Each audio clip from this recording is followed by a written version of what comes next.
Democrats showing no signs of slowing down with multiple investigations into the Trump administration. Moments ago, the House Ways and Means Committee issuing subpoenas to Treasury Secretary Steve Mnuchin and the IRS Commissioner over failure to produce President Trump's tax returns. This comes after the House Judiciary Committee voted this week to hold Attorney General Bill Barr in contempt. Nancy Pelosi is praising the efforts and is also threatening to hold several Trump administration officials also in contempt. Yes, I do agree with Chairman Adler because the administration has decided that they are not going to honor their oath of office. I'm very proud of the Judiciary Committee and the work that they have done. In terms of timing, when we're ready, we'll come to the floor. And we'll just see, because there may be some other contempt of Congress issues that we want to deal with at the same time. Adam Schiff not ruling out going after Trump officials by hitting them with steep fines and potential jail time if they ignore subpoenas. They're violating the statute. We can enforce it in court, but that takes time. Used to be we imprisoned people, but we could also fine them $25,000 a day until they comply or some other number. That may be an even swifter remedy if we need to embark on it, and we may have to. Attorney General Barr doesn't seem too worried about any of it. You like records. This must be a record of Attorney General being proposed for contempt within 100 days of taking office. And left-wing Democrats want the party to go even further, some now pressing Nancy Pelosi to pursue impeachment. We're on the road to impeachment. There's no question about that. What I think is important is to recognize that 10 million people said that we need to hold this president accountable. I think that speaks volumes. I want to look back and said I did something. Right now, doing nothing is not an option, and 10 million people just told us, do something. And today, Jerry Nadler and other Democrats introducing a bill called the No President is Above the Law Act. It would pause the statute of limitations so that the president could be potentially charged with a crime once he's out of office. Okay, Greg, contempt. That's the word of the week, contempt. Contempt, right? Okay, so what is the next? I keep trying to figure out what is the next subway stop on this crazy train. After contempt? Yeah, well, you think about it. It is really time for responsible Democrats to stand up and say, okay, stop. Because let's look at this crazy train. The first stop was Trump was unstable. The second stop, he was insane. The third stop is Russian spy who didn't really get elected. The fourth stop was he's insane and will not leave office. That was last week, right? The fifth stop was a crisis of a constitutional crisis. Now we have contempt. Let's arrest everybody. What kind of message? So what's the next? I keep thinking, what is the next stop, right? Impeachment. Well, impeachment, but they're not going to get it. So what are they trying to tell the public? I mean, are they taking any responsibility for the conflict? They're talking about a constitutional crisis. What they're doing is actually creating a crisis that could lead into some. If you're trying to tell America that there's an insane, unstable man barricading himself in the Oval Office, what's the message that you are telling America? That somebody needs to go in there and take him out? I'm sorry, but it's getting to the point where it's getting that crazy. I hate politics. I hate the media. I don't know how I got this job. What are you doing here? Exactly. No, that's my point. I don't know.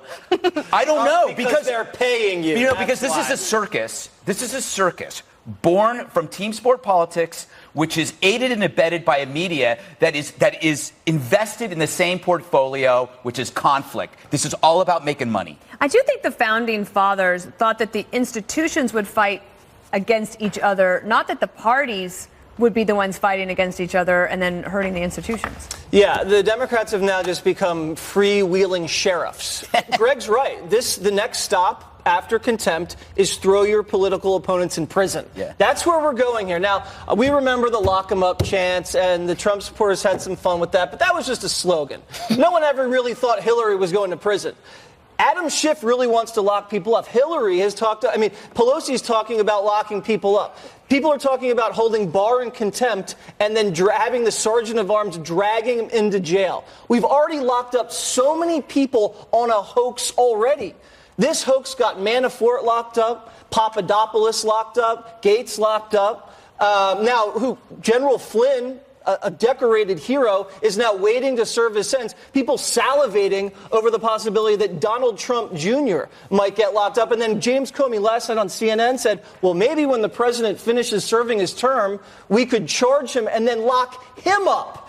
It looks like now the Democrats know that Barr might throw them in jail, so they're going to try to throw him in jail before they get thrown in jail. They're drunk off power. They don't trust the American people to pick their own leaders, so they're short-circuiting the election, which is coming up in just 2 years. They have ADD. They can't wait.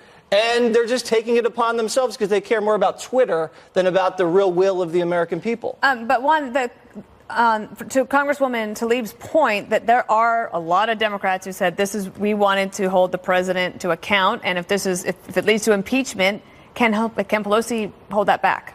Sure, I think she has been holding it back, Dana, and what the Congresswoman was referring to was a MoveOn.org petition. It had 10 million signatures calling for impeachment. The numbers among Democrats are pretty strong, but not among independents and clearly not among Republicans. But I would point out to you that, the Congress has a legitimate right to exercise oversight of the executive.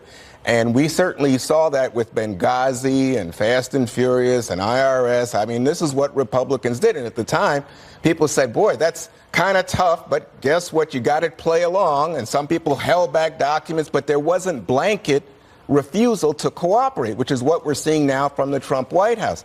So to me, when you think back to Benghazi and these other things, you think, well, wait a second.